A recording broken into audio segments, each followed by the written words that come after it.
Well, I said he would break things, and that's what they do. Yeah, the ego of men can be so cruel and one-sided. I make sure that I tell people, number one, don't subscribe to my page, because 99% of what I put on here is for me.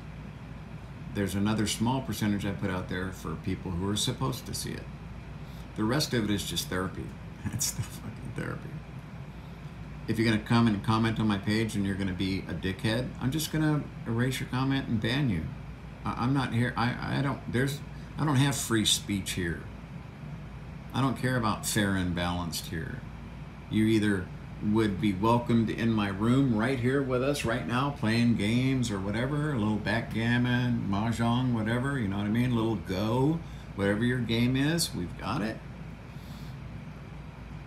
But if you were, if your problem was to sit here and tell people contrary ideas about everything that you're saying, you're not welcome in my room anymore, and you wouldn't be welcome back for the barbecue or anything else. I look at this as a personal space, not as a public thing. That's why I don't monetize my page, and never did, even when they were begging me every single fucking day on the Larry Von Buren page. This is so that I can turn my content into electromagnetic energy and broadcast it into space. Right now, between this and my router and my routers, it's being broadcast out to eternity, depending on how sensitive your receiving equipment is.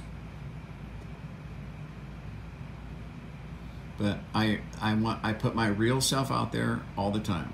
There's a lot of people that they show their face because they're creating content, and then there's other people that take other people's content and they simply splice it together and make little whatever, documentary style, all the way up to dramatic, to fail, to you name it. But they're using other people's videos. They don't create anything. They simply are good editors. Then you have the type that are good editors and are also good, not just good orators, but good writers, and they can educate you quite well. So you get a good audio-visual presentation. You're not seeing the actual footage of what happened, but you're seeing footage that relates to what happened and said, it happens like this is previous, you know, and you use it in a manner that's not deceptive or clickbaity. See? By not giving a shit about a monetized page or how many people subs I have, I'm free, totally, to be myself. Not making a dime, no skin in the game, no dog in the fight, okay? So when I say, you know, Elon Musk is gonna fucking destroy Twitter within 2 years, and he ends up pretty much accomplishing that in 6 months, I don't consider myself right. I should have said he's going to destroy it in 6 months, but I had no idea he would do that. So I'm not. It's not like I'm Swami Von Buren, you know what I mean? But the propensity for billionaires to be selfish, unkind, ungenerous. I mean, look at what Bezos' ex-wife is doing. She is giving her money away in the way she sees fit, in large amounts that actually affect the future. Because just chunks of money can solve a problem, but it won't solve cultural issues and problems. That's very difficult to do. You can solve crime, and you can solve, mental issues and things by helping the homeless with money. But when it comes to conflicts between people within the same country, money really doesn't do a lot besides buy weapons. So you need to have people that are willing to help enter that arena and try to make things better. And that costs money, and people are putting themselves at risks, and they shouldn't have to pay for it on a voluntary basis. She's really, I think she's smart with her money. Some choices, like the Belt and Road Initiative with China, I think that's just a way for them to get people to take loans so they can then take the shit they want. They've already taken gold mines and farming communities, and they've already taken a lot of shit from countries who've got loans and then couldn't pay them back. Because the Chinese didn't want them to pay it back. So that's the only one. The rest of it, I think she's doing a wonderful job, and she feels free and good. She feels goodness and lightness. I'll guarantee you that. Unlike these other billionaires who are constantly being borne down by the weight of their wealth and power. They think it makes them better. It doesn't. What they do is they show us how selfish and horrible people can be when they're given power or vast wealth. They lie. Elon Musk said, look, when people bought shares in that company and it started to really, really climb, Elon said, I will not sell any more of my stock. People felt confident and they put their money in there, and then he does something like sell twice now and buys Twitter and goes on this joyride of ego-ness. It's weird, right? See, that's the billionaire's disease. I think, and I tried to be honest with myself. I made a video last week. What would happen? When I was younger, yeah, I would have been just as fucking stupid and probably as bad.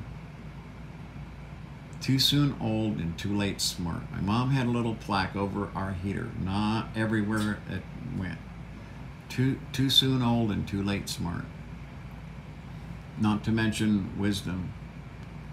But kindness and generosity has to come from in here. Okay? It has to make you feel good.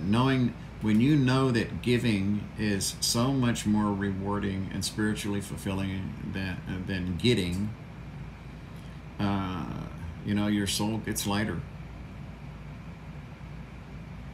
It usually takes another person in our lives or an experience or something to help that, you know what I mean? But that's absolutely true. She's doing the right thing.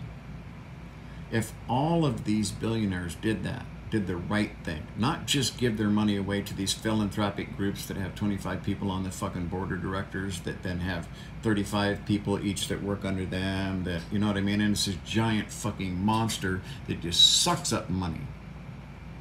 And then they decide who they're going to help.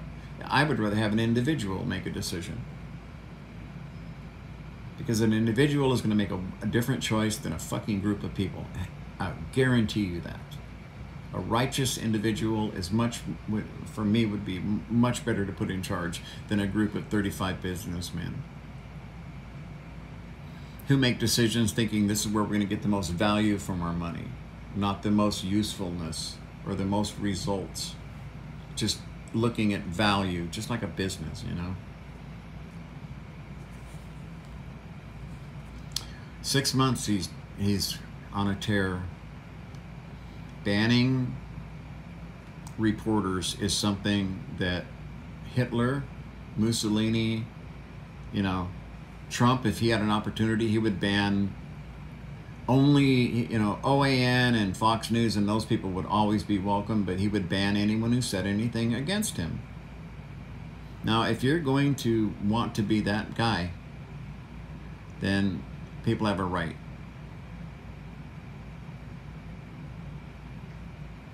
They have a right. This is what I'm thinking. Elon Musk didn't, and his wife didn't call the police when this guy supposedly was stalking them, and they have lots of these pictures of the guy taking pictures. That's the first thing that's suspicious. And then he's got a black hoodie on, and he's climbs up on the hood of their car for what? He didn't do anything. Was he just trying to scare them or whatever, and then no one calls the police? There's no witnesses. Was she in a Tesla that has cameras? I mean, what? See, it really doesn't make any sense here, does it? And I'm thinking that's just his way of being able to justify getting rid of Sweeney. That's my opinion.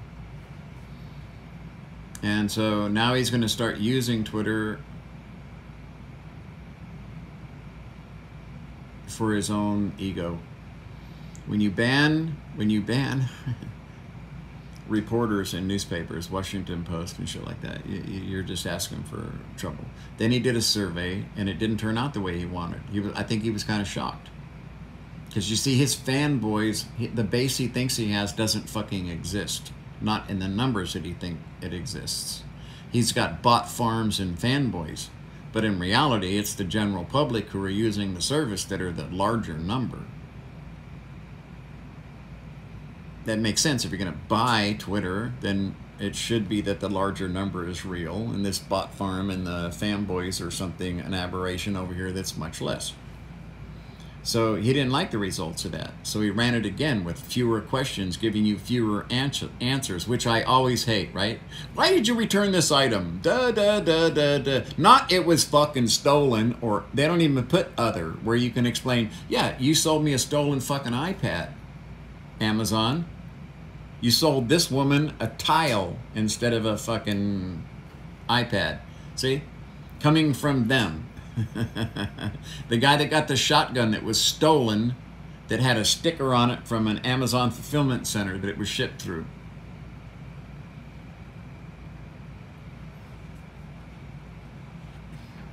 You can't control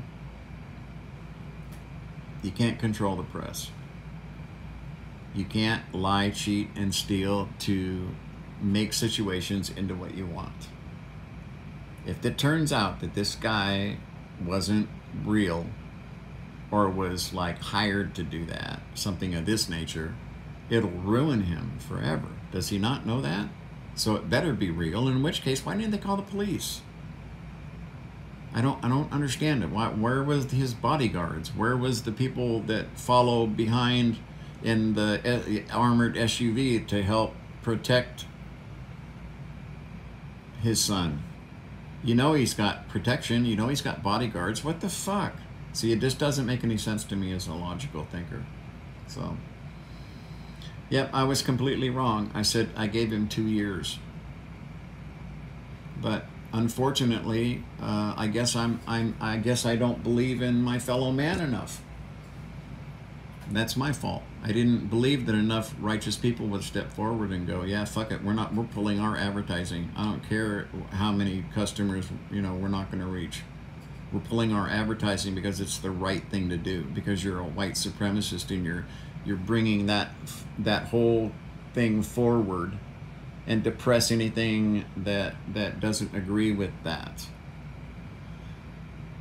And I thought it would take 2 years. It didn't. We are at 6 months, and he's doing surveys that he doesn't like the results of, and he redoes a survey that is so obviously fucking bad.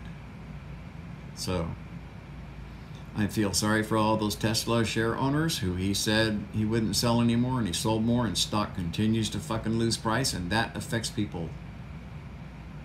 It affects pension funds and everything else that invested in Tesla. Although it was outrageously overpriced. Everyone should have known that it was overpriced. Come on, it was like 600 times more than GM or something. It was fucking some stupid fucking number. It's just way, way, way, way overpriced. Overvalued. But still, he's in this destructive mode, and the State Department evidently called to be reassured that Elon Musk was not running SpaceX. That it was being run by a woman by the name of, God, I can't remember her name now. I hate that. Anyway, she assured the United States government, no, don't worry about it. We're good to go. He's not involved. I'm running the company. But Tesla shareholders are not that way. They're wanting him to go back to work at Tesla, and Elon is now stuck in this ego-driven cycle that I don't know if he can escape from. See, there's no escape for him. He has to admit he failed, and that he fucked up and spent $44 billion on something that was worth 16, and now it's not even worth that. I'm really curious how this is going to end.